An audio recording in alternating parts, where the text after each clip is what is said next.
Bismillahirrahmanirrahim. Assalamualaikum warahmatullahi wabarakatuh. Alhamdulillahirrabbilalamin. Wassalatu wassalamu ala rasulil mursalin wa ala alihi wa sahbihi ajma'in, amma ba'd. Awal tahun ini kita dikhabarkan dengan satu peristiwa, iaitu penurunan salji di Arab Saudi. Ada dua persoalan yang timbul di sini. Adakah peristiwa ini merupakan peristiwa yang ajaib ataupun peristiwa yang tidak pernah berlaku? Yang keduanya adalah, adakah peristiwa ini merupakan salah satu daripada tanda-tanda kiamat? Untuk menjawab kepada peristiwa ini, kita perlu melihat kepada geografi Arab Saudi itu sendiri. Arab Saudi bukan merujuk kepada Mekah dan Madinah sahaja. Arab Saudi merupakan sebuah negara yang besar, dan kedudukan geografi Arab Saudi juga adalah berbeza-beza. Di Arab Saudi ada tempat yang berpadang pasir, ada tempat yang gersang, ada tempat yang berlembah, ada tempat yang beroasis, ada tempat yang bertanah tinggi, ada tempat yang bergurun, dan ada tempat yang sejuk, dan pada tempat tersebut turunnya salji seperti di utara Arab Saudi, iaitu sempadan dengan negara Jordan. Maka peristiwa penurunan salji di Arab Saudi bukanlah peristiwa yang hanya berlaku pada tahun ini, bahkan telah berlaku pada tahun-tahun sebelum ini, dan peristiwa itu peristiwa yang biasa bagi penduduk di kawasan tersebut.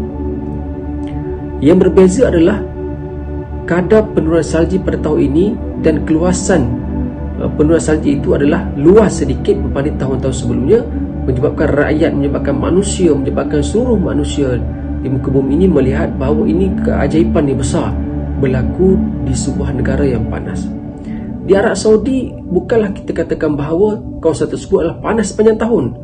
Sekiranya musim panas, kawasan tersebut adalah sangat-sangat panas, dan apabila musim sejuk, kawasan di Arab Saudi, tempat-tempat tertentu adalah sangat-sangat sejuk, bahkan boleh menjadi kawasan yang berbeku dan bersalji.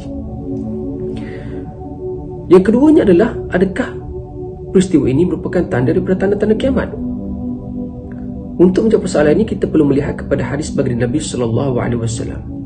Nabi SAW menyebut, tidak akan datang hari kiamat sehingga negeri Arab kembali menjadi padang rumput dan sungai-sungai.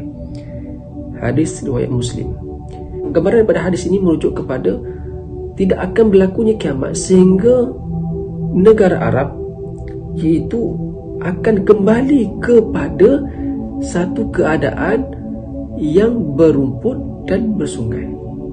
Bila merujuk pada kembali, bermaksud pada satu ketika dahulu kawasan Arab ini adalah kawasan yang subur dan kawasan-kawasan yang penuh dengan rumput, dan terdapat aliran sungai di kawasan-kawasan tersebut.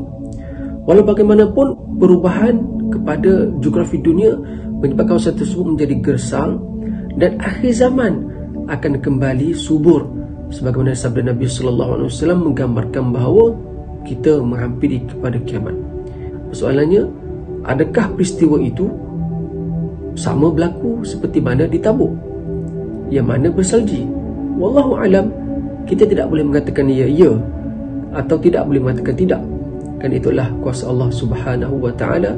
Dan yang penting, kita perlu meyakini bahawa setiap perkara itu adalah merupakan petanda dekatnya kita dengan akhir zaman, kerana kita adalah umat akhir zaman.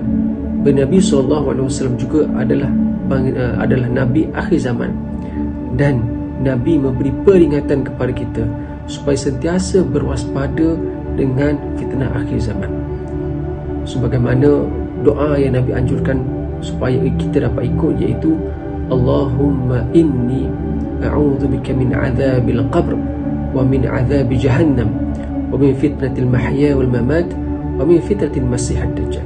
Oleh demikian, setiap perkara yang berlaku itu perlu untuk kita faham dalam konteks yang tertentu.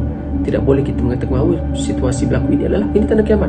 Perlu kita rujuk kepada nas-nas yang sahih sebelum kita mengatakan itu adalah tanda-tanda kiamat. Wallahu ta'ala alam.